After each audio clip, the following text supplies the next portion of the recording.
You are living a double life. In your native language, you are fast, you are sharp, and you are yourself. But in English, you are a ghost of that person. Really, you have a translator living in your head.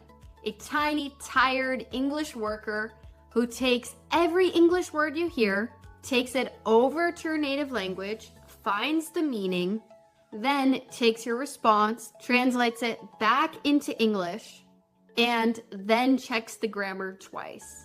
By the time that work is done, the conversation has moved on. The joke is old. The opportunity is gone. You feel like you are lagging, almost like a video where the audio is just a little out of sync. You're there and English is there, it's just not perfectly timed yet. And you've been told, just think in English. But that's like telling a person who can't swim, oh, just stay on top of the water. This is useless advice. Thinking in English is not a choice. It's actually a neurological bypass. Today, I am going to show you exactly how to fire that translator that lives in your head. We are going to build a direct highway from your thoughts to your mouth. No more middleman and no more lag. This is the 3-step method to rewriting your brain. So here is the science of the delay. To fix the thinking, we have to look at the biology of the delay. Most learners think that they need more words. They buy bigger dictionaries, they study more lists, they download more vocabulary apps, and this goes on and on. But you don't have a storage problem. You have a retrieval problem, and this is totally different. When you translate, you are using the long route. The signal has to travel through your brain from the native language center to the English language center. So it has to travel between those parts. This creates cognitive friction. Friction then creates heat, and heat creates fatigue. This is why after 20 minutes of speaking English, you feel like you have just run a marathon. This is a real thing. Your brain is literally overheating from the extra work. To think in English, we have to starve that long route. We have to make the native language center of your brain so difficult, so expensive to use, that it then chooses the direct route simply to save energy. Native speakers are lazy. Our brains always take the path of the least resistance. So now I'm going to teach you how to make English that path. The first step is the most boring, but it's also the most powerful. It's called aggressive labeling. Most of your day is spent in silent thought. I need to find my keys. It's raining. I'm hungry. I mean, everything you are thinking in your brain, automatically in your native language. So you need to hijack these natural thoughts. Starting tomorrow, I want you to narrate the boring reality of your life out loud. For example, I'm touching the door handle. The water is cold. I am looking at my phone. Why out loud? Because your Broca's area needs to feel, in other words, the speech factory needs to actually hear the thought. If you only think it, the translator stays alive. If you say it out loud, you are forcing that direct connection, exactly what we are aiming for. Right now, look at one object in the room around you. Okay, find something. Don't think of the word in your native language. Touch it, feel the texture. Now say the English word. Now do this 10 times a day, and you are teaching your brain that the meaning of the word is the English word, not the translation.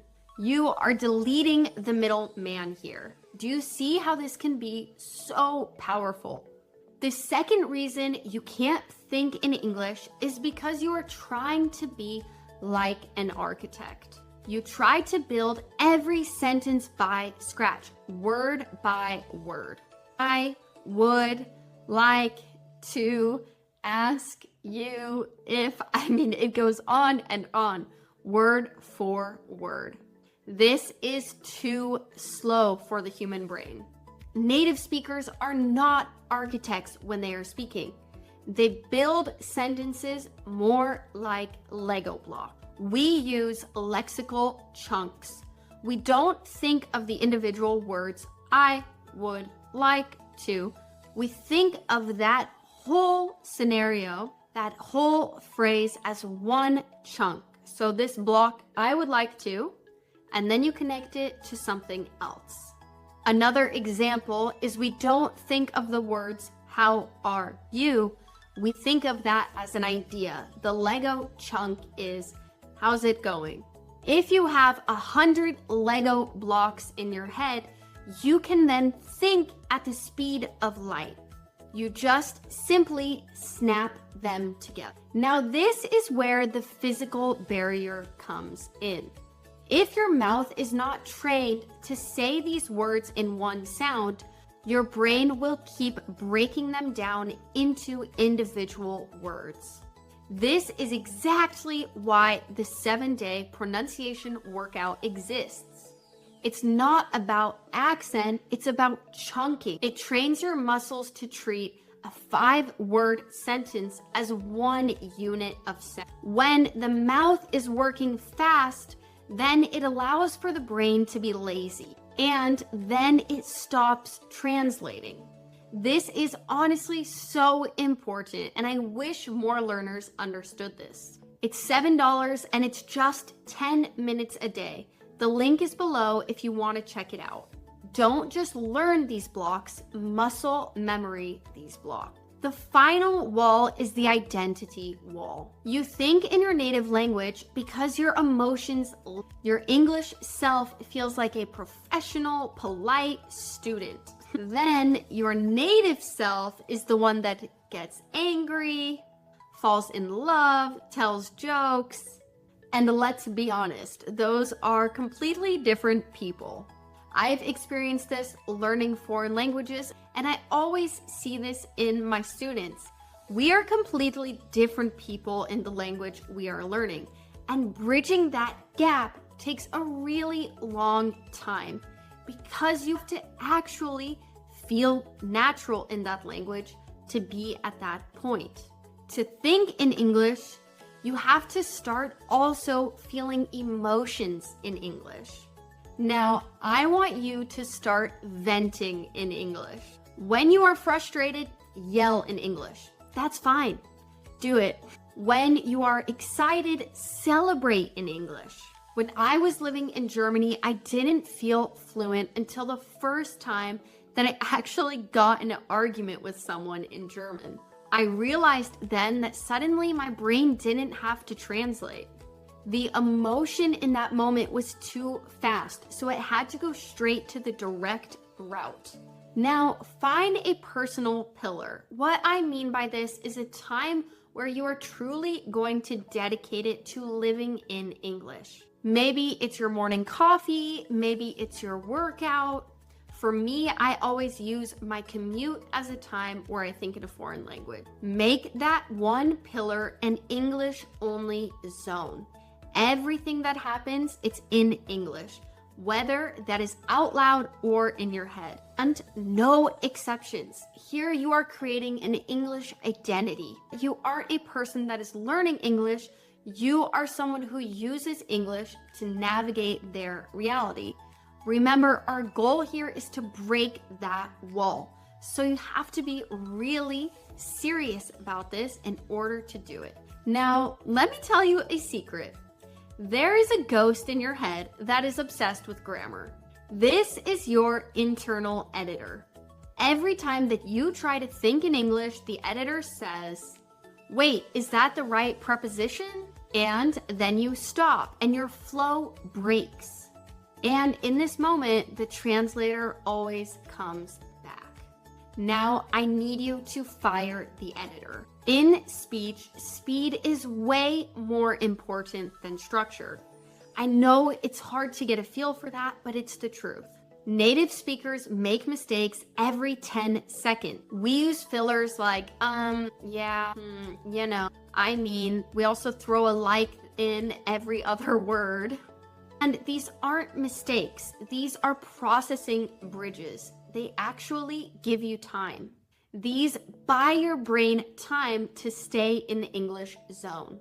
If you stop to fix a verb, you have suddenly left the English zone. If instead you use a filler word and you use that to keep going, you are thinking in English. So be messy, be fast, and be lazy. So let's recap the 3-step method. 1, label your reality. Starve that translator by narrating your life out loud. Number 2, use Lego blocks. Stop building word by word and use your mouth to speak in trained chunks. And train your mouth to handle speaking in chunks. Step 3 is to anchor your emotions. Move your actual self into the language. Your brain is a muscle, and if you don't use the direct route, it will wither away. If you want the specific drills to build these Lego blocks in your mouth, the 7-day pronunciation workout is waiting for you. It's the mouth gym that makes the brain thinking possible. Now, it's only $7 and it's for the people who are tired of being ghosts of themselves when they are speaking English. Now, go to the comments right now and write, "I am firing my translator."